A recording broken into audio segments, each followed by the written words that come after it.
Olá, sejam muito bem-vindos e bem-vindas ao podcast do Instituto de Medicina e Psicologia Integrada, o INPE. Eu sou a Michele Rocha, sou mãe atípica e também sou terapeuta. Gente, o INPE oferece os mais diversos tratamentos de saúde mental, passando desde psicólogos atuando em suas mais diversas abordagens, passando por exames de alta complexidade e até os tratamentos com os psiquiatras. Gente, o INPE é referência aqui no Centro-Oeste. E hoje ele abre portas para apresentar um projeto inovador, especializado em crianças e adolescentes neurodiversas, que é o INPE Nuteia. O INPE Nuteia conta com equipe multidisciplinar altamente qualificada, onde estamos preparados para atender todo esse público. Hoje é o primeiro de muitos episódios que teremos por aqui. Serão conversas aprofundadas, baseadas em evidências científicas, direcionadas para pais e para também profissionais. Neste episódio, nós vamos apresentar 3 especialidades que compõem o INPE Nuteia. Eu estou aqui com um time de peso, com uma nutricionista, com uma psicopedagoga e uma psicóloga. E hoje, elas vão começar aqui para iniciar a nossa conversa. Vamos iniciar com a apresentação delas. Vamos começar. Leia, por favor. Olá, pessoal, tudo bem? Muito obrigada pela oportunidade. Estou me sentindo honrada em estar participando desse primeiro podcast do INPE. Muito obrigada mais uma vez pela oportunidade. Então, pessoal, a psicopedagogia já está na minha vida há mais de 17 anos. Eu sempre gostei de trabalhar com crianças com dificuldade na aprendizagem. Além de ser psicopedagoga, eu sou neuropsicopedagoga, sou psicanalista infantil, sou analista do comportamento ABA, e também sou psicomotricista clínica, TGD e relacional. Tenho várias certificações internacionais na área do autismo. Um deles é o PECS, níveis 1 e 2, e a certificação de PIAS pós-adolescente pela Universidade da Califórnia. Leia, poderia comentar um pouquinho sobre a sua atuação no INPE? Claro. A minha atuação no INPE está focado com as crianças com dificuldade de aprendizagem, com dislexia, com descalculia, com várias dificuldades de aprendizagem, entre eles as crianças neurodivergentes, né? É um público que eu amo trabalhar, também sou mãe atípica, isso para mim é fundamental, quando eu consigo atingir aquela zona proximal de aprendizagem daquela criança, eu fico assim, honrada, porque o que eu quero para o meu filho, né? O que eu quero para o meu filho, eu quero para as outras crianças também. Agora, gente, vamos conversar com, acho que também onde todo mundo tem muita dúvida, que é com a nutricionista. Raquel, por favor. Olá, pessoal. Muito obrigada pela oportunidade de estar aqui hoje. Estou muito feliz com esse time de peso aqui. É uma responsabilidade muito grande, mas vamos lá. Então, eu sou a Raquel, nutricionista, especialista em seletividade alimentar. Já tenho experiência há mais de 15 anos. A minha experiência foi em diversas áreas, né? Então, eu rodei por todas as áreas e depois de muito tempo que eu soube que eu queria realmente lidar com crianças, que foi quando eu tive a minha filha, né? E descobri que em torno de 1 ano e meio ela era seletiva. Então, eu comecei a estudar, né? Buscar formas de poder ajudá-la, porque não era somente um atendimento nutricional convencional, né? Um plano alimentar. A gente sabe que isso vai muito além. Então, era necessário também outros profissionais, né? Uma integração de uma equipe multidisciplinar, porque ela também tem sensibilidade, né? E aí eu descobri que eu queria essa parte de trabalhar com crianças, né? A parte infantil, quando a minha filha, né? Eu descobri que a minha filha era seletiva. E para poder ajudá-la, eu comecei a estudar, né? E nesse processo de estudo, eu fiquei apaixonada, né, por esse universo e a possibilidade de estar ajudando crianças e famílias, né, a ter uma melhor qualidade de vida. Hoje, eu fiquei tão apaixonada que hoje é a minha missão, né, ajudar esses pais e famílias. Gente, eu tô aqui também com a Tia Nath. A gente chama ela de Tia Nath, é uma psicóloga e ela vai se apresentar aqui para nós. Olá, meninas! Primeiramente, gostaria de agradecer, né, o primeiro podcast que o INPE faz e me convida. É com muita honra que eu componho essa mesa, a doutora Leia, que nos ensina nós todos os dias, muita experiência. A Raquel, que eu tive a oportunidade de conhecer este ano e tem muita bagagem, né? Mudou muito o meu pensamento sobre nutrição, porque ela traz mesmo conceitos que realmente são necessários e que a gente precisa aplicar de uma forma leve, né? Mas eu sou psicóloga, mais conhecida como Tia Nath, prefiro ser chamada dessa forma. Sou especialista em neurodesenvolvimento, também sou psicopedagoga, tenho várias certificações internacionais. Atualmente estou no meu hiperfoco novo, que é a atenção precoce, estou fazendo um mestrado. E eu tenho uma paixão especial, que é a ecoterapia. Então, eu também sou ecoterapeuta e quando eu estou no centro de ecoterapia é onde eu desenvolvo as crianças e eu também, né? E eu sempre falo que eu sou um eterno estudante porque eu estou sempre em evolução, sempre aprendendo. Então, eu simplesmente gosto que me chamem de Tia Nath. Para quem não conhece a minha história, eu trabalhava em uma empresa de seguro. Uma vez uma pessoa me fez uma pergunta, mas por que você está estudando? Eu falei, é mesmo, por quê?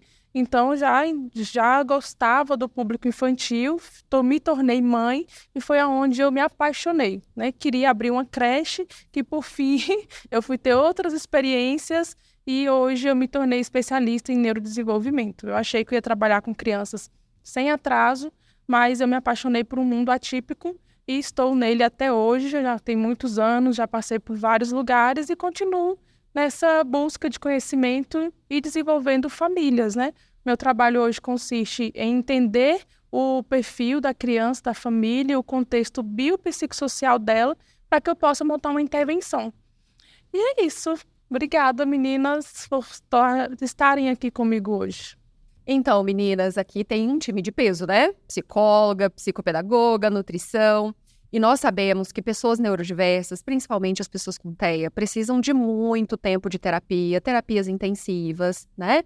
E assim, eles precisam melhorar as habilidades sociais, a comunicação e os comportamentos, né? Para terem uma melhor qualidade de vida. Justamente. Diante disso, Leia, a partir de quantos anos uma criança pode fazer a psicopedagogia? Então, eu costumo dizer que o marco do desenvolvimento infantil, ele começa do 0 até os 5 anos. E dentro desse marco do desenvolvimento, existem 2 habilidades super mega importantes. Eu costumo dizer que os aspectos da cognição e psicomotoras. Por que eu falo isso? Porque essas 2 habilidades a criança vai levar para toda a fase da sua vida. Começa ali no período pré-operatório, que a gente fala, ele começa a estudar e daqui a pouco ele vai para a sua carreira acadêmica. Então, essas habilidades ele precisa adquirir lá na primeira infância. Por isso que eu acho importante logo essa estimulação precoce que a gente fala, né? Logo lá no início. Legal, Leia. E Leia, como a psicopedagogia pode ajudar essas crianças e adolescentes no dia a dia, no seu futuro? Gente, a psicopedagogia é fantástica. Ela trabalha exatamente com os traumas de aprendizagem, que está lá. A dificuldade de concentração, a dificuldade na interpretação de texto, a dificuldade em matemática, ali trabalhando a dificuldade na descalculia. Tem mães que chegam no consultório e falam, meu Deus, meu filho não consegue aprender matemática, doutora, me ajuda, pelo amor de Deus. A gente aplica testes e a gente descobre que aquela criança é disléxica. Ou então aquela criança tem descalculia. Quando a gente identifica isso, é libertador, porque a gente vai tratar ali no problema. E a gente sanando essa dificuldade, a criança se desenvolve rapidamente. Nossa, Leia, é incrível, né? Incrível. A atuação da psicopedagogia, né? A longo prazo, para que eles tenham menos dificuldade. Quanto mais estímulo né? agora, melhor. Mais, né, desenvoltura e fluidez eles vão ter nas outras etapas da vida, Exatamente. né? Raquel, eu tive muita dificuldade como mãe atípica com a alimentação. E até hoje tenho os meus desafios ali, né? Porque eu acho que vai mudando de fase para fase. Qual que é a importância da nutrição, da terapia nutricional para a seletividade alimentar? O ato de comer, ele é complexo, né? Ele necessita de vários músculos funcionando ao mesmo tempo. Enfim, é um ato aprendido e não um ato... Inato ali, né? Eu nasci para comer. Pronto. Todo mundo nasce para comer. Não. Pronto. Gente, Não, é um ato aprendido, exatamente. Então, o que acontece? Para que esse indivíduo consiga comer, ele tem que passar por uma série de processos, né? É como se fosse uma escada. A gente chama de escalada do comer, né? Então, primeiro o indivíduo ele tem que tolerar, né, aquele alimento. Depois ele tem que interagir com aquele alimento. Depois que ele conseguir interagir com esse alimento, ele tem que tocar esse alimento. Depois ele vai provar. e depois que ele provar é que ele vai comer. Então, a gente vê que é um processo, né? É uma escadinha, e não adianta a gente passar do primeiro degrau para o último, né? Então, a gente tem que ir fazer todo esse processo, né? Então, por isso que tem as crianças seletivas, a gente passa por todo esse processo, né? A gente o tratamento são passinhos de formiguinha, né? É bem devagarzinho, mas que tendo persistência, tendo uma técnica, uma constância, né? Responsabilidade dos pais, né? É uma questão de... Não é só do profissional, os pais têm que estar, né, em conjunto com o profissional. A criança também tem que ajudar para poder... Tá todo mundo colaborando, empenhado nessa questão da alimentação, né? Porque é um desespero, né? É um desespero, e eu falo... Porque eu praticamente já quase virei meu filho de cabeça para baixo para tentar comer, porque ele não estava comendo. Eu sei que não é a melhor, né? Qual dica que você pode dar aí para nós? E quando viaja? Quando viaja é um desafio absurdo. Pois é. Né? Aquela criança que de repente você chega no local e aí só tem aquilo. Você fica, meu Deus, o que eu vou dar pro meu filho? Aí você leva uma marmita. Você fica, eu tenho que levar isso. Porque se não tiver isso, o que ele vai comer? Ele só gosta desse suco. E se chegar lá e não tiver esse suco? Gente, é desesperador. É desafiador. É, muito. E eu passo por isso. É bem complicado. Eu já deixei de viajar várias vezes, né? Inclusive para locais perto. Porque, assim, se não tiver a batata frita daquela marca, não come. Aí você esconde o pacote, né? E oferece ali a batata frita. Não vai comer porque o cheiro é diferente, a cor é diferente, a textura é diferente, porque é mais fininha, porque é mais grossa, porque não sei o quê, e acaba que não come. Enfim, é desafiador. E como terapia, você, como nutricionista, pode ajudar dessas proximidades, né? Da alimentação, da questão sensorial, às vezes é o cheiro. Como é que a gente pode identificar isso também? Às vezes ele não gosta de alguma coisa, mas não gostar de quê? Um exemplo, né? Sim, todo mundo tem as preferências alimentares, né? Primeira coisa, a gente tem que entender isso. A gente não deve obrigar, né? E que ninguém é obrigado a gostar de tudo. Então, a gente observa primeiramente as preferências alimentares, mas através da anamnese, né? Com a conversa com os pais, a gente vai saber quais são as dificuldades, né? As demandas que eles têm, né? E com o tempo, na hora das terapias, a gente vai observando também o que a criança apresenta ali no momento. E, através disso, a gente vai traçando o plano terapêutico, né? E depois, posteriormente, a gente vai fazer, né, a devolutiva para os pais para saber se aquela meta inicial foi concretizada ou não. Caso ela não seja concretizada, porque não tem uma regra, né? A gente vai trabalhar em cima daquilo ali, mas se alguma coisa não sair conforme o planejado, o que a gente faz? Não é porque o que a gente planejou estava errado, né? Saiu da rota, realinha a rota, né? E a gente vai indo, né, para poder conseguir estar melhorando e auxiliando essas crianças na alimentação. Até porque é um comportamento, né? Comer é um comportamento. Existe a escalada do comer, que eu não sou especialista, Sim. Mas ela conversa muito com a análise do comportamento. É gradativo, né? É fases, você tem que ensinar, aproximar, né? Então, assim, o comer é um comportamento. Tanto é que eu como algumas coisas que você não come, logo a minha filha vai comer, a sua não vai, e por aí vai, né? Então, é um trabalho muito desafiador. Muito. Né? Muito desafiador. Muito. Você tem que linkar dois momentos, né? O comportamento com essa sensação, né? De nutrição, de comida, de percepções sensoriais. E no nosso meio, sabemos que o sensorial, às vezes, influencia muito. Total.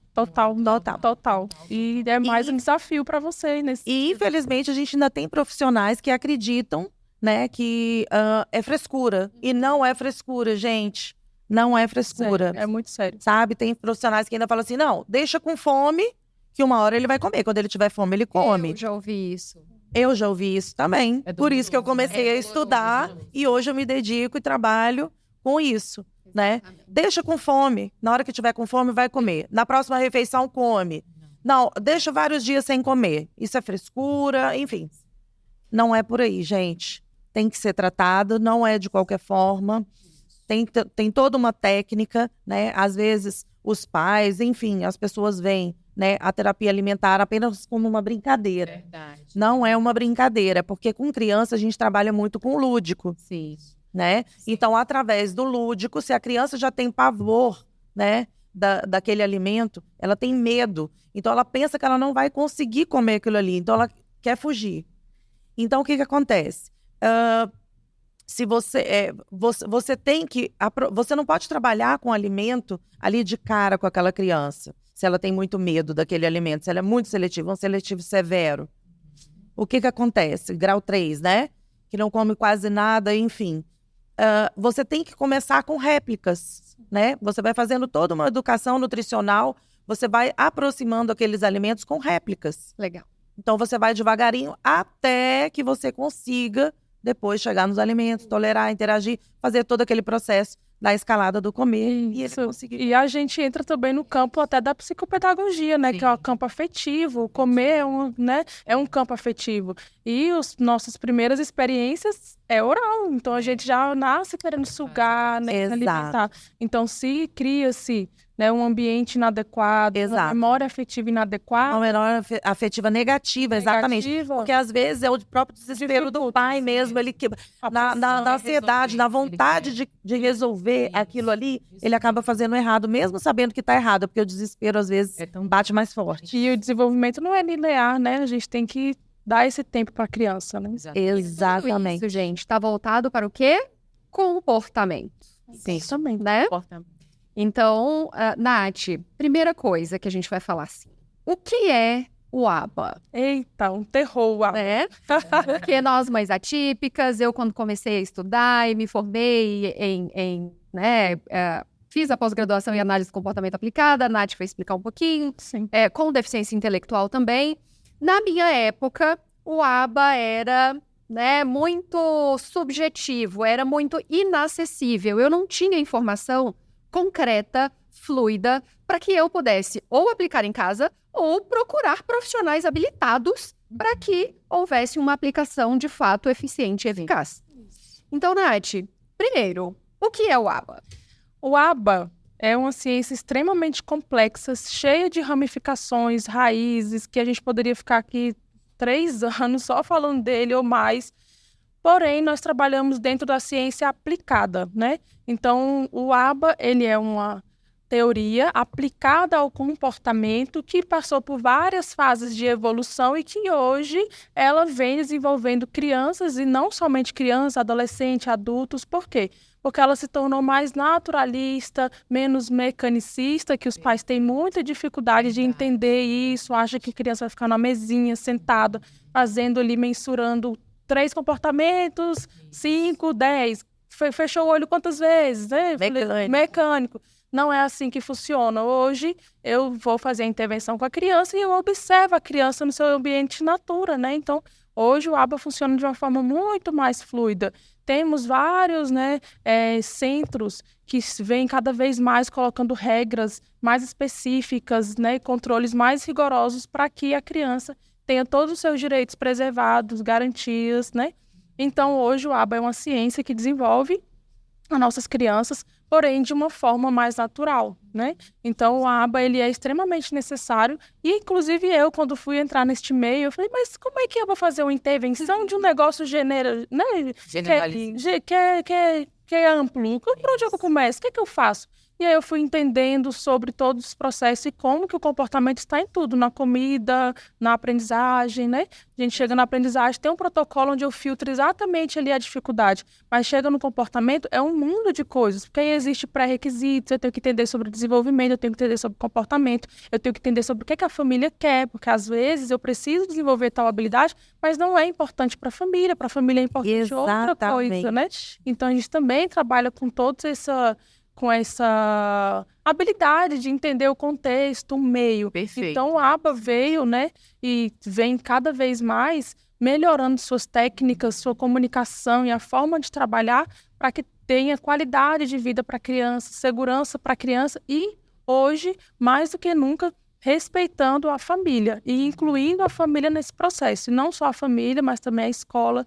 Então, é uma ciência que estuda o comportamento humano. E a gente se comporta toda hora. Nós vivemos em sociedade, né? Então, todo tempo é exigido que a gente esteja ali se comportando de alguma forma, né? E, Nath, a ciência é ampla porque a gente tem um espectro. Exatamente. Então, cada criança se comporta de uma forma única, né? Exatamente. Então, acho que o ABA engloba tudo isso, né? Essa individualidade do desenvolvimento de cada criança. Exatamente. Partindo disso, Nath, qual que é a importância da terapia intensiva? Porque a gente fala muito sobre tem que fazer 20, 30, 40 horas. Qual que é a importância, né, dessa intensidade de terapia ABA? A importância é integrar em todos os ambientes, né? Por quê? Porque quanto mais eu conseguir atingir essa criança em todos os seus níveis, em todas as suas camadas relacionais, emocionais, todos trabalhando junto, vai fazer com que essa criança desenvolva melhor. Então, ela vai ter mais oportunidades de entrar em contato com aquela habilidade ou com aquele comportamento que ela precisa para que ela possa se desenvolver mais, de uma forma mais assertiva, mais proximal, né? Então, a importância da intensidade na continuidade do tratamento é tornar a criança funcional. E o que é que eu quero dizer com isso? Uma criança que se torne um adolescente, um adulto que tenha totais condições de seguir, né, a sua vida de uma forma com limitações todos nós vamos ter, mas que ela possa seguir. Porque eu acho que hoje a maior preocupação do pai é: e se eu morrer? O que vai acontecer do meu filho? Quem é que vai cuidar dele? Então, a minha preocupação também é essa. Dar para a criança o máximo de funcionalidade que ela possa ter. E o ABA vem fazendo isso. Por isso que é importante a continuidade, a técnica e ter, né, várias horas de estímulo, e isso se estende para todo o ambiente, não é só na clínica. Se eu fizer só na clínica e não for feito na escola, e não for feito em casa, e não for feito na hora que for um passeio em um restaurante, não vai ter o mesmo efeito. Nos Estados Unidos isso já funciona muito bem. Não dá para comparar porque são realidades diferentes, mas existe essa continuidade em todos os ambientes, né? Então, a evolução é bem... Em todas as terapias, desculpa aí te completando. Todas as terapias. No INPE e no TEA, nós utilizamos o ABA em todas as especialidades. Integrado. Todas as especialidades também têm o desafio do comportamento. Exatamente. O comportamento acaba se tornando barreira de aprendizagem. Então, se eu tenho fugas, né? Eu não como, eu não aprendo, eu não sento, né? É um elo, né, Michele? A gente costuma falar que é um elo, tá um ligado no outro. Isso, o comportamento está ali em todos os momentos.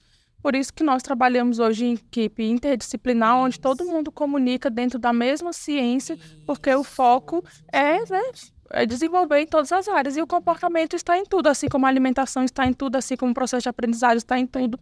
Então, todo mundo tem que comunicar mesmo, né, para que tenha essa assertividade maior. Nath, falando sobre interação social, a gente sabe que interação social é um dos maiores desafios que as crianças e os adolescentes enfrentam. Sim. Né? Como a terapia de habilidades sociais pode contribuir com esses meninos no nosso dia a dia?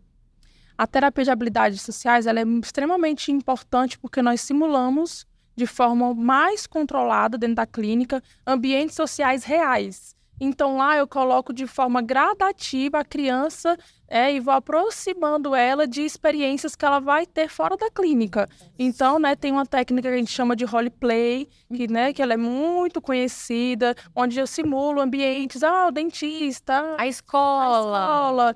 E crio esse ambiente para que a criança consiga se aproximar e lá a gente ensina, né, conduz a que a criança desenvolva aquela habilidade, que ela entre em contato com aquilo ali de uma forma que não seja dolorosa, sofrida, né? Porque eles têm uma dificuldade mesmo nessa parte social. Então, o grupo de habilidades sociais ele é extremamente importante para que a criança entre de uma forma controlada nesse ambiente, que ela consiga depois simular isso de uma forma, já vivi isso em algum momento, então já sei o que eu faço aqui. Estranho, né? Não vai ser estranho, não vai ser aversivo, ou vai ser menos traumático, né? Porque ela já vai ter uma memória sobre aquilo dali. Então, nós hoje, todos os dias, simulamos ambientes diferentes, em grupos diferentes, para que eu possa ampliar esse potencial. Porque eu estou pensando na criança não dentro da minha sala, mas na vida dela, que é a funcionalidade que eu falo, né? Sim. É isso. Perfeito. Falando em aproximação de escola também, né, gente? Lá tem nossos desafios, crianças, Muito pais, desafio. família, né? Leia, quais são os principais? Aí vem uma dica para os pais, né? Na observação do comportamento dos pequenos. Quais são os primeiros sinais que a gente pode observar de atraso do neurodesenvolvimento nas crianças e para procurar a psicopedagogia? Perfeito. Então, lá no início, a primeira informação é aquela que o pai fala assim: olha, eu estava trabalhando com meu filho os números, por exemplo, eu estava trabalhando coisas, eu percebi que meu filho não aprende, sabe? Ele repete, no outro dia eu vou perguntar, a criança não responde às minhas perguntas, ou seja, ele não assimilou e nem acomodou aquela informação. Isso é um sinal vermelho. Eu falo que é um primeiro gatilho ali, né? Ótimo. De informação. E também a escola. A escola é um termômetro maravilhoso, porque assim, a professora vai falar, olha, ele não se concentra, ele tem dificuldade de coordenação motora, a gente vê que ele está sempre viajando, não está prestando atenção, o coleguinha está trabalhando, o lápis cai, ele olha para o chão para ver se o lápis está ali. Então, assim, não se interessa por aprendizagem. É isso. Ou seja, desatenção, falta de concentração, a criança que não senta muito, não tem muito tempo de mesa, não obedece muito a comandos, ela quer a criança mais agitada na sala de aula, Sim. porque não presta atenção, não tem alguns pré-requisitos para cumprir aquela habilidade. Exatamente. Não tem concentração, dificuldade no movimento de pinça. Muitos pais falam, mas ele está com coordenação motora assim, que é a coordenação motora palmar. Tem dificuldade, então a gente vai treinar essa criança como pegar corretamente no lápis. A gente vai fazer essas orientações também para a família e também para a escola. A psicopedagogia está diretamente ligada à família e escola. Porque, assim, se a gente não trabalhar essa escola para também lidar com essas dificuldades daquela criança, vai ser complicado. Por isso que, assim, eu costumo ir à escola, eu oriento a equipe pedagógica de como lidar com aquela criança. A criança tem dificuldade em tal disciplina. Por exemplo, criança do 6º ano, são 11, 12 disciplinas. O professor de matemática, não sei como faz uma adaptação curricular, como que eu vou adaptar minha prova de matemática para essa criança? Então, o psicopedagogo orienta a equipe pedagógica e orienta esse professor de como elaborar essa prova adaptada, por exemplo, tá? Ótimo.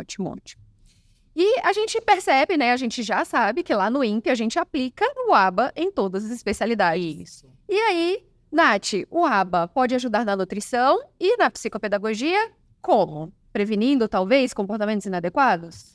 Ele pode ajudar de uma forma a evoluir e agregar, né? Porque o ABA é uma técnica de aprendizagem, né? Então, temos, por exemplo, aprendizagem sem erro, né? Hierarquia de dicas, que são técnicas da análise do comportamento, que é muito utilizada na nutrição, na psicopedagogia, onde a gente simula um ambiente confortável para que a criança entre em contato com aquela sua dificuldade de uma forma a não frustrar, porque normalmente o que acontece nessas questões, né, de dificuldade de aprendizagem, às vezes também foi uma iniciação muito ruim, muito traumática, memórias afetivas que foram destruídas, negativas ali no início. Então, às vezes a criança fica com medo de errar, e aí já não faz, já começa a criar uma crise de ansiedade antes de entrar em contato. Então, a gente aproxima através de técnicas, onde eu crio aquele ambiente favorável para que a criança possa fazer um vínculo também, né? Isso, faça um vínculo de novo, né? Algumas questões, lógico, que são mais complexas, porque envolve estruturas, né, do cérebro e tal, né? Então, assim, mas ainda assim, é possível aproximar, é possível instalar um processo de aprendizagem. Cada um aprende de uma forma diferente. Eu posso ensinar para a criança né, algumas técnicas. Eu tenho dificuldade de falar sem estar me movimentando, eu estou me controlando, mas por quê?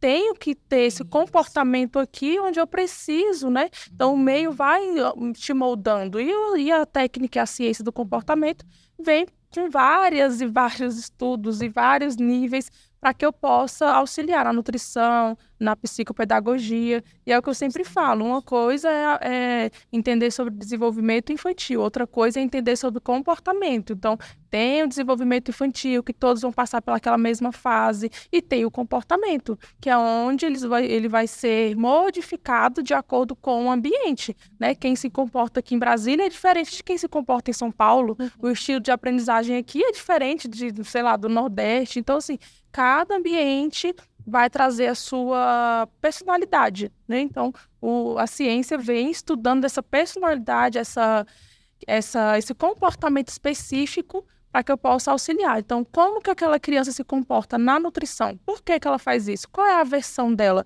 Então, a gente faz... Qual é a função para isso?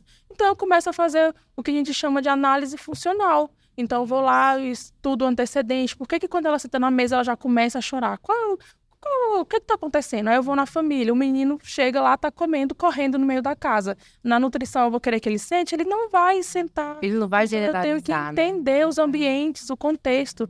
Então, o ABA vem para estudar esses contextos e intervir aonde de fato precisa. Chega lá na psicopedagogia, fala dos números, não aprende, mas o pai tá ali todo dia, vai aprender 1, 2, 3, 4, 5. O menino já olha pro pai, já pensa 5, quer correr, né? Então, não adianta. É bem comum. Então, assim, o que tem que fazer é estudar. E às vezes a gente simplesmente fala pro pai, é hora de você ser pai. Deixa a equipe cuidar, deixa que eu ensino 5 pro seu filho, vai brincar com ele na piscina, né? Tá na hora de você ser pai, vai se divertir, vai relaxar. E eu também escuto isso na condição de mãe, Até porque eu você também... já falou isso pra mim. Exatamente, já falei. Deixa eu fazer terapia lá. Você é a mãe. E eu já escutei isso da escola da minha filha, porque eu tava lá, não, vai ter que fazer tudo. A coordenadora, Natália, eu sei que você é psicóloga e comportamento, mas agora você é mãe. Pega a sua criança, vai para um parque, joga ela dentro da piscina, faz besteira, deixa que o resto da escola ensina. E quando eu comecei a fazer isso, minha filha deu mesmo um desenvolvimento muito melhor na parte de aprendizagem, porque eu tinha muito dificuldade de inserir algumas coisas nela, mas ela não estava querendo mesmo, ela queria brincar comigo. Eu estava lá, vai fazer o inglês, vai fazer matemática, português, aí escreve letra cursiva. Então, assim, eu estava preocupada com o cognitivo dela, mas o cognitivo da criança é de experiência, né? Sim. É de experiência, é de sentir. Então, são materna e paterna é outra. É outra. Nós especialistas, a gente acaba dando dicas. Olha, a gente está trabalhando tal coisa. Vamos colocar isso num parquinho? Vamos colocar isso na escola? Enfim, né? Diversificar isso. E é uma linha tênue você ser terapeuta e mãe. Então, você também tem que estar ali sempre se controlando, né? E o ABA, ele está em todos os cantos. E quando você domina essa ciência, você se pega ali fazendo uma intervenção que você nem estava querendo. Mas aqui também dá uma segurada. É que a gente às vezes fica até frustrada, né? Quando eu, profissional, não dou conta do meu filho. A gente se sente, né, mal. Então, será que eu sou ruim? Me entendeu? Será que eu não sei fazer? E eu percebi seus desafios, né? Ser terapeuta, ser especialista. Ter um filho com dificuldades em cada especialidade aqui. Muito. E eu passei por uma situação que eu fiquei, ué, como assim? Eu não sou analista de comportamento, não. Minha filha foi entrar na escola, rolou no chão, deu birra e eu... E agora, o que eu faço? A filha da psicóloga. Eu falei, o que eu vou fazer aqui? Eu vou ser mãe. Eu peguei ela, Heloísa, não e tal.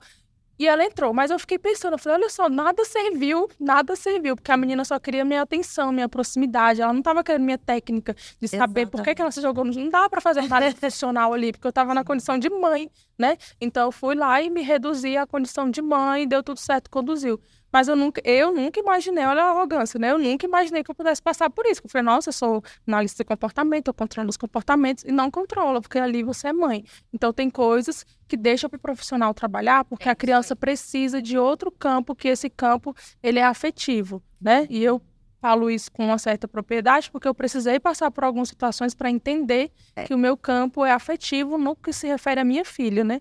E é isso.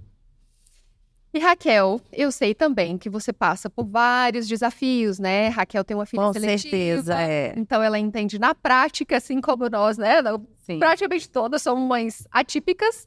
Então a gente tem a prática, né? Ali no nosso dia a dia. Tem os desafios, porque nós somos vários desafios, né? E fala, nossa, eu estudei tanto e quero aplicar isso, mas ele comigo não faz e com a terapeuta de repente faz. Exato. Né? Essa variação de comportamento dos meninos.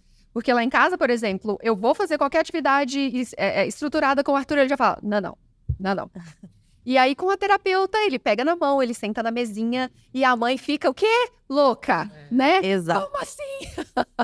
E aí entra, né, Raquel, a sua experiência, a sua prática e a sua teoria na nutrição. Como a nutrição pode ajudar na qualidade de vida dos nossos pipocas? Eu falo que são os nossos pipocas, né? Então, o que acontece? O metabolismo, né, principalmente das crianças que têm o transtorno do espectro autista, eles têm uma permeabilidade intestinal muito grande, né, por conta da desbiose intestinal, né? Outras alterações metabólicas também, enfim. O que acontece? Quando a gente tem a defasagem de alguns micronutrientes, né, que são muito importantes na alimentação, essa criança pode ter até comportamentos inadequados. Então, assim, deixa eu ver se eu consigo explicar melhor. O que acontece? Às vezes, um comportamento inadequado de uma criança, muitas pessoas jogam na conta do autismo. E não é por conta disso, né? Do autismo em si, né? Então, a gente pode estar através da alimentação, com esses micronutrientes, ofertando esses alimentos, né? A gente pode estar melhorando diversos comportamentos e a questão também da desbiose intestinal, né? Que a gente sabe que é muito comum. Então, o que acontece? Às vezes uma diarreia, às vezes sintomas de vômitos, enfim, várias coisas que acontecem e a gente pode estar melhorando nesse sentido. Raquel, a gente percebe que algumas crianças têm hipotonia, né? Então, assim, elas têm dificuldade para comer por conta da musculatura. Como a nutrição pode ajudar isso também? Então, aí na verdade é o seguinte, essa questão oromotora, orofacial, já é mais a questão da nossa, né, equipe multidisciplinar, a fono, né? A fono vai trabalhar isso daí. E a questão da dessensibilização, né, a TO. Então, a gente trabalhando, né, em conjunto, né, a gente entra em contato uma com a outra e vê essa questão. E nós, como nutricionistas, vamos aproximar os alimentos, mas de acordo, né, com que a TO, e no caso, essa questão que você está me falando aí, a fono disser para mim, ele consegue mastigar, ele consegue engolir, ele é capaz disso, essa textura ele consegue, essa textura ele não consegue. A partir daí, a gente começa a trabalhar os alimentos nas consistências e texturas que ele consegue. Gente, agora é o seguinte, nós vamos comentar um pouquinho sobre como funciona a criança dentro do INPE Nuteia, a criança e o adolescente. Como funciona esse plano terapêutico? Eles passam por avaliação? Como é que funciona esse plano terapêutico, essas avaliações? Enfim, o processo. A criança entrou. O que eu faço? Ele passa, né, por todas as profissionais. No caso da psicopedagogia, em especial, a gente trabalha, eu faço uma sondagem psicopedagógica, aplico testes operatórios centrados na aprendizagem, aplico também o PORTAS, né, dependendo da faixa etária, e também a gente aplica técnicas projetivas para identificar a zona proximal de aprendizagem daquela criança. Quando eu faço esse mapeamento, eu identifico onde que está o déficit naquela criança. E partindo dali, eu monto o plano terapêutico dela. Bom, eu fiz a investigação, essa criança tem dificuldade de leitura e escrita. Então, eu vou dar essa devolutiva para a família e vou focar naquela dificuldade daquela criança. Tá? O objetivo é esse, é a gente focar no problema, na psicopedagogia. E na nutrição e no ABA? Então, na nutrição, o que acontece? A gente faz, né, a anamnese, né? A gente vai saber qual que é a demanda. A gente faz primeiro um atendimento com os pais, sem a criança, né? E vamos saber qual que é a demanda desses pais, porque como a Natália bem disse, às vezes não é o que é o mais... eu, como nutricionista, queria, vamos dizer, consertar ali, não é a demanda dos pais. Então, a gente tem que ver isso também. Então, a gente faz a anamnese com os pais, vê qual que é a demanda. A gente, quando vai atender a criança lá na terapia, né, a gente observa como que tá essa criança e, através disso, a gente vai fazer um plano terapêutico individual. Só que, o que acontece? Nós não atendemos individualmente a terapia, né, a terapia nutricional, a terapia alimentar que nós fazemos não é individual. Então, o que a gente faz? A gente pega todas aquelas crianças que têm em conjunto a mesma demanda e separa por idade com a mesma demanda e a gente trabalha aquela demanda ali naquele momento. E uma das coisas assim vamos dizer assim, qualidades, características. Uma coisa que é bacana da terapia alimentar em conjunto é que muitas vezes a criança faz por imitação. Então, vamos supor, em casa ela não come, mas aí ela viu outra criança comendo, ela começa a imitar e aí ela já vai desenvolvendo aquele gosto. Gente, isso acontece mesmo. Teve uma sessão que eles estavam trabalhando a batata, aquela batata sorriso. A nutricionista cozinhou a batata e colocou na forminha para fazer aquele roxinho. Aí uma mãe comentou comigo, falou assim, meu Deus, ele nunca comeu batata sorriso. E a criança comeu, os coleguinhas comendo na terapia. E aí entra o ABA, o nome disso é desencadeamento de resposta. Eu começo com a aproximação de imitação, daqui a pouco a criança está fazendo outra coisa, mas eu não ensinei isso. Mas ela aprendeu, porque ela foi... Por isso que o ABA está latente em todas as terapias. Está em todas as terapias, né? No nosso caso, existe um fluxo que aparentemente é simples, mas ele é complexo porque ele tem várias subdivisões, né? A criança chega no instituto, ele é feito a acolhida com, né, os diretores, com os profissionais, conhece o espaço, monta a grade terapêutica, que é de acordo com a necessidade da criança, da família. Isso. Tem outras, né, variações que é de acordo com o plano, que libera, não sei o que, e outras questões administrativas, que também é complexo.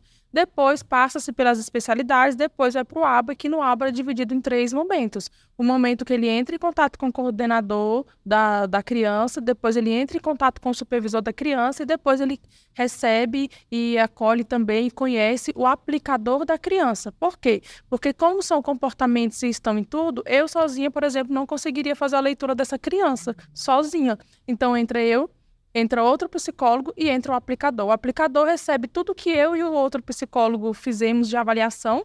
E a avaliação também é complexa, porque exige de mim e do supervisor conhecimento de testagem, saber a idade correta, a testagem que eu vou aplicar naquela criança, exige eu saber como que ela é, né, quais são as dificuldades, quais não são, se tem algum tipo de diagnóstico, se tem diagnóstico a mais, a menos. Então, tudo isso para que eu possa encaixar no teste específico. Então, protocolos, temos vários. Não consigo nem citar de cabeça quantos, são muitos. E no meio nosso ainda tem a gente tem que estar sempre antenado, porque tem gente que não são validados no Brasil, o pessoal usa. Então, a gente tem que estar estudando sempre. Tem atualizações que ocorrem que a gente também tem que saber.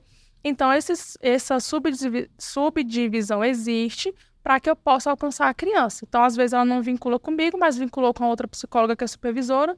E, necessariamente, ela tem que criar o vínculo com o aplicador, porque o aplicador é aquela pessoa que estudou para aplicar. Então, ela entra na clínica relaxada e vai relaxada para casa, porque ela precisa aplicar a minha intervenção. E ela tem que estar 100% focada na intervenção que eu desenhei, porque depois eu vou verificar o que a criança evoluiu ou não evoluiu, né? Então, e o supervisor está ali para estar, estressado, né? Na linha tênue do estresse e do desenvolvimento, né? Porque a gente precisa manter isso, olhar atento e estar sempre mensurando, avaliando, conduzindo o que aquela criança está aprendendo e o que ela não está aprendendo e o que ela está regredindo também, porque ocorre e é o nosso desespero maior é quando aparece um comportamento que não existia. Então, alguma coisa ali a gente precisa mensurar. Então, por isso que a gente subdivide em 3 grupos, porque cada um vai vir com informação e todas essas informações vão ser base de análise para que eu possa mensurar algumas coisas. Algumas intervenções são um pouco mais estruturadas, outras são menos estruturadas. Tudo vai depender do que a criança está me demandando ali. Tudo, o foco é a criança, né? E a família, claro, né? Mas ali dentro da clínica eu vou estar sempre com o olho atento à criança. Então, existem vários, né, fases dessa acolhida, né, dessa subdivisão. Inclusive, o ABA vai direcionar, assim, essa criança tem perfil para ficar com essa dentro do grupo de habilidades sociais. Então, a gente precisa mensurar aquilo ali para montar um grupinho adequado. E é isso, mais ou menos, tá bom? E só para completar, meninas, eu acho importante dizer que quem não... tem que ter um vínculo, né? Entre o terapeuta e a criança. Porque se a gente não tiver esse vínculo, a gente não consegue evoluir em nada, em nenhuma temperatura. Em nenhuma terapia a gente consegue, né? Evoluir se não tiver o vínculo. Exatamente. Isso é importante a gente falar sobre vínculo, por quê? Porque a terapia, a criança não é setorizada. Né? Não é. A criança não trabalha só nutrição, não trabalha só psicopedagogia, ela só não trabalha o ABA. Ela é integral. Ela é um ser biopsicossocial, né? E aí, nós, como terapeutas, a gente tem um processo no INPE que a Natália vai falar um pouquinho mais sobre ele, que é essa interação entre as especialidades, né? Isso. Para que essa criança se desenvolva na sua integralidade. Isso. E aí entra o outro processo que, além desse de, né, direcionamento, vínculo, da avaliação, nós temos o estudo de caso, que ocorre uma vez por semana. Ele é muito interessante, né? Porque tem várias opiniões, um pensa de um jeito, outro pensa do outro. E isso é super importante, porque ali é o momento que toda a equipe para criar um vínculo também profissional e também para falar sobre aquela criança, sobre aquele desenvolvimento. E, às vezes, precisamos também entrar em contato com a família, às vezes a gente precisa ir, né, na casa. Hoje mesmo estamos aqui no podcast, mas tem psicólogos do INPE na casa de crianças fazendo e colhendo dados para mim analisar segunda-feira. Então, tem tudo isso. E isso a gente só consegue fazer como? No estudo de caso. E como que funciona esse estudo de caso? Eu pego todo o prontuário da criança, tudo que ela vem fazendo ali nesses últimos, vamos supor, um mês, e eu vou estudar ela. O que é que ela aconteceu, o que é que mudou, o que é que não mudou, o que é que evoluiu, o que é que a gente precisa melhorar. Vamos supor que evoluiu. Então, agora, vamos fazer outra avaliação, porque agora a criança precisa ser exigido mais, ela já passou por isso aqui. Ganhos, né? Então, agora vamos exigir mais dela. Ela dá conta? Claro que dá, né? O cérebro novo, plástico. Então, assim, né? Claro que dá. Então, vamos evoluir. Apareceu um foco ali de algo que eu preciso melhorar. Então, ali. Aí, o que é que a nutrição vai ajudar? O que é que a psicopedagogia vai ajudar? Como que o ABA vai direcionar tudo isso? Apareceu questões sensoriais. Então, o estudo de caso para a criança, é muito importante. Ele ocorre uma vez por semana conosco e ele é muito importante para direcionar e principalmente também para criar esse engajamento de vínculo terapêutico com os profissionais, porque se os profissionais estiverem desalinhados, o trabalho também não funciona, Por né? isso que a gente é integrada. Por isso que todos nós somos integrados e a gente conversa. E é conversar, é debater, é discutir, é discordar, porque está todo mundo concordando, está errado. Então tem que vir a galera em alguma coisa errada. Então tem que vir várias opiniões e esse é um bom estudo de caso, né? Pra gente montar esse plano de ação. Exatamente, porque a aprendizagem não é passiva. Então eu mesma gosto de ser um tipo de pessoa que eu sumo no meio da operação, né? Vamos dizer assim. Por quê? Porque se eu estou sumida, quer dizer que tá todo mundo debatendo e eu tô olhando e vou lá e vou dar minha opinião e tá todo mundo interagindo e não existe uma hierarquia, né? Como um tribunal, todo mundo tem sua função ali, mas não existe uma hierarquia. O que precisa? Que todo mundo se converse, né? Não é eu que vou chegar lá e falar, não, eu sei mais, vamos fazer assim. Não, o estudo de caso é um campo onde todo mundo somos iguais e é onde tem que aparecer nossas discordâncias para que a gente possa melhorar. Então, ele é fantástico. Eu não consigo trabalhar sem estudo. E até quando não tem um estudo com toda a equipe, eu estou lá com pelo menos 2, 3 pessoas debatendo sobre aquele caso, né? Ontem mesmo teve um estudo de caso lá, ninguém ficou sabendo, porque à tarde precisou, reuniu eu mais 2 psicólogas e nós fomos debater um caso de uma criança que apareceu algo que eu passei e vi. Eu falei, mas essa criança não fazia isso. Então, é isso, o estudo de caso, ele é o nosso termômetro do desenvolvimento profissional e também da criança. Nós precisamos ter vínculo com a criança, nós precisamos estar integradas enquanto profissionais e nós precisamos também do apoio que nos sustenta, que é a escola e casa, né? A terapia, os especialistas, por si só, nós damos resultado, mas a passos muito pequenos. Para que os passos se tornem mais largos no desenvolvimento, a gente precisa que essa criança também tenha um apoio escolar e também tenha um apoio familiar. Como essa integração é importante para a gente? Ela é importante no ponto de vista de comunicar, né, todas as áreas, todos os setores e integrar, porque o desenvolvimento ele é contínuo e ele não é linear, né? Então a gente precisa integrar essa parte escolar e família, como, né, nós colocamos aqui, para que a criança, de fato, generalize algumas coisas, né?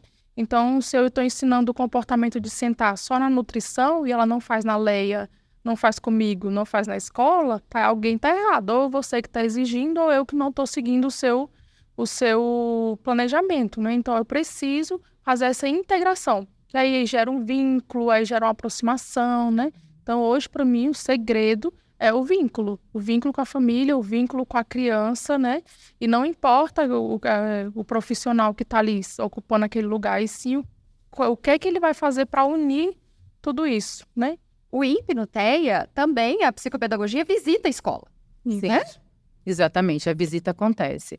Às vezes a escola não está preparada para receber o profissional, mas a gente faz online. A gente pode fazer até online, né, Natália? Várias vezes a gente já fez atendimentos online. E quando a escola aceita, eu vou até a escola e sento com a equipe pedagógica e oriento de como lidar com aquela criança. Monto o plano de ação juntamente com a orientadora educacional para a gente potencializar essa aprendizagem dessa criança. Exatamente. Como a Natália falou, né, existem terapeutas, existem aplicadores que vão até a casa, a psicopedagogia vai até a escola e a nutrição vai a todos os lugares, né, Raquel? É Porque verdade. a criança se alimenta em todos os lugares. É verdade. E se não tiver uma divisão de responsabilidade, também não vai para frente, né? Os pais fazem parte, têm que fazer parte, né, desse segmento em casa, né? Porque não adianta a gente só fazer na terapia, é aquele momento ali, rápido, né? E em casa não dá o prosseguimento no restante dos dias. Então, a gente vê uma forma, né, a gente está trabalhando isso, ver uma forma de estar enviando para cada pai, né, atividades que eles possam estar desenvolvendo diariamente com a criança. Porque aí o resultado é muito mais rápido, né, e muito mais eficiente. E a questão da escola já é por aí também. Tem que dar um auxílio aí nessas questões também das atividades de aproximação e tudo mais, e divisão de responsabilidade. Mas mais são os pais mesmo, junto com os terapeutas, e vai depender muito da criança também. E assim, para os pais é importante porque a gente já chega na escola e fala assim, não, meu filho não toma leite, não come biscoito, enfim, não oferece o lanche que a escola não pega, né, não dá para a criança o lanche que a escola oferece. E, de repente, quando bem orientada, né, Raquel, pelos nutricionistas, pelos especialistas, gente, olha só, coloca pelo menos na frente da criança. Coloca pelo menos na sala onde os amiguinhos estão comendo, para ele sentir, para ele olhar, para ele começar a se aproximar. Enfim, são dicas, né? É verdade. Muitas vezes a gente não oferece a comida pro filho da gente, por quê? Por preferências nossas. É verdade. Ah, eu não gosto de jiló, eu não vou oferecer o jiló. Eu não gosto do quiabo, mas eu não gosto de mamão, eu não vou oferecer o mamão. Eu acho fedido.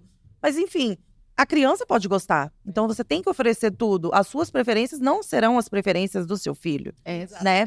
Então, às vezes, assim, eu não gosto. A criança fala, eu não gosto de comer isso.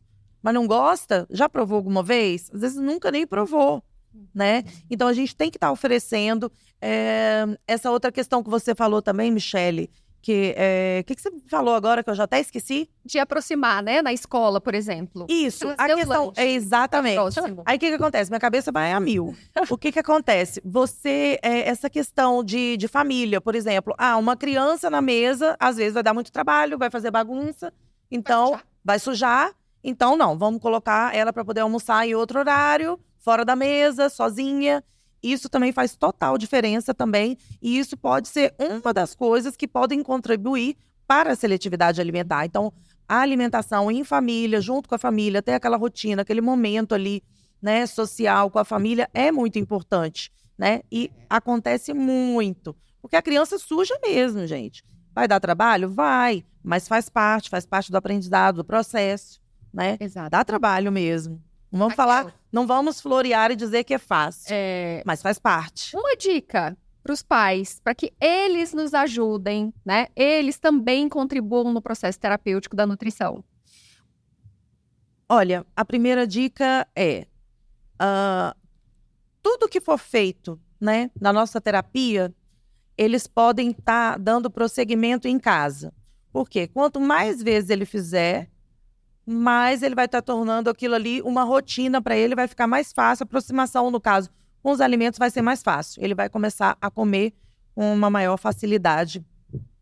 Então, e a persistência também, a paciência também é muito importante, né? A gente nunca pode pensar que não vai evoluir. Independente das dificuldades, sempre, qualquer evolução é importante, Verdade. né? É uma Independente do conquista tempo. independente do tempo. Porque a gente Principalmente quando a gente fala dessas crianças, né, seletivas, principalmente, são passinhos de formiguinha, mas toda evolução é uma conquista e é uma escada, né, uma evolução gradativa para poder chegar, né, no nosso objetivo final, certo? Outra coisa que eu também queria dar uma dica, Voltando àquela coisinha lá do início, que muitos profissionais falam, né? Que deixa passar, ou deixa passar fome, que uma hora passa isso. Não passa. Então, se a criança persistir mais de 30 dias recusando o mesmo tipo de alimento, procure a ajuda de um profissional, tá? Porque não é normal, não vai passar, tá? E a tendência é só piorar, tá? Tô te falando de experiência própria. Só piora. E em vez de ficar só nesse alimento, vai indo para outros. E quando você perceber, às vezes a criança come só 3 tipos de alimento. Vamos supor, pipoca, peta e batata frita. Aí você pensa. Aí você vai deixando. E quando ela enjoar de mais um desses, enjoou da pipoca. Então, o nosso trabalho consiste na gente trabalhar. A gente sabe que, de repente, a criança tem uma alimentação ruim, mas a gente trabalha em cima do ruim até chegar no bom. E não retirar tudo que ela come de ruim. Porque se a gente for tirar tudo, ela vai comer o quê? Então, do ruim, a gente trabalha para o bom. É isso. Depois desse bate-papo enriquecedor, gente, com essas super profissionais aqui, super especialistas, fica a dica, gente, acreditem nas terapias, procurem profissionais especializados e acreditem nos profissionais que estão atuando com seus filhos. E agora, nós vamos partindo aqui para as considerações finais e eu quero que as meninas acrescentem para finalizar o nosso bate-papo aqui. Perfeito. Não existe autista leve, moderado e severo, porque não é leve para ninguém. E ninguém nessa vida deveria ser chamado de severo. Severo é a nossa sociedade que exclui as pessoas todos os dias. Então, pessoal, hoje é nível 1, 2 e 3 de suporte, porque o autista ele não foi rotulado, carimbado, baseado só nos livros, né, nos livros de instruções. Então, nós, do INPE Nuteia, acreditamos que se esse autista nível 3 tiver acesso a terapias, se ele tiver acesso a tudo que ele precisa, ele pode vir a ser um autista nível 1 de suporte na fase adulta. E é por isso que nós lutamos todos os dias. Esse é nosso objetivo. Muito obrigada pela oportunidade. Pais, continuem investindo nas terapias, incentive seus filhos a irem à terapia e estamos aqui para o que vocês precisarem. Um abraço a todos e muito obrigada pela oportunidade. Eita, até arrepiei, viu, doutora? Porque realmente é uma frase, assim, que a gente escuta muito, né? Bom, por aqui estamos finalizando a responsabilidade de abrir, né, essa primeira edição do podcast do INPE. E é o que eu sempre falo, né? Faça fazendo, estimule estimulando.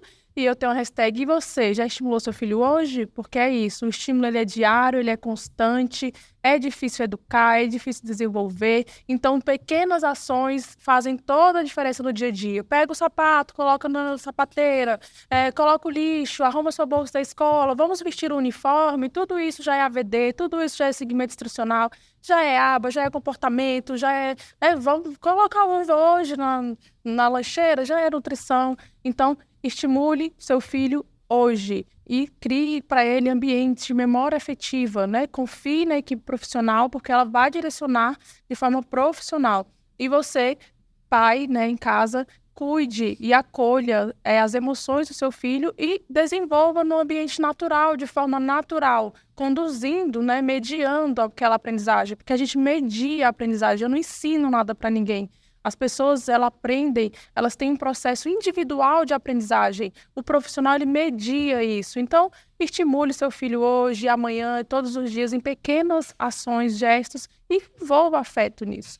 Muito obrigada, meninas. Muito obrigada, Michele. Muito obrigada, Instituto INPE, por proporcionar a nós todo este momento, essa vivência, e poder passar todo esse pouquíssimo de conhecimento, né? Sigo eu por aqui estudando, que eu vou ser sempre uma eterna estudante e aprendendo com as minhas colegas. Muito obrigada. A minha dica para os pais é: continue persistindo, não desistam nunca. Não existe nenhuma conquista sem esforço. Às vezes pode ser difícil, né? Trabalhoso, mas persistam sempre, porque o resultado sempre vem. Pode demorar, mas ele vem. Então, muito obrigada a todos pela oportunidade. Hoje nós conhecemos 3 especialidades do INPE no TEA. E fiquem ligadinhos que no próximo episódio nós teremos outras 3 especialidades conversando conosco. Até lá!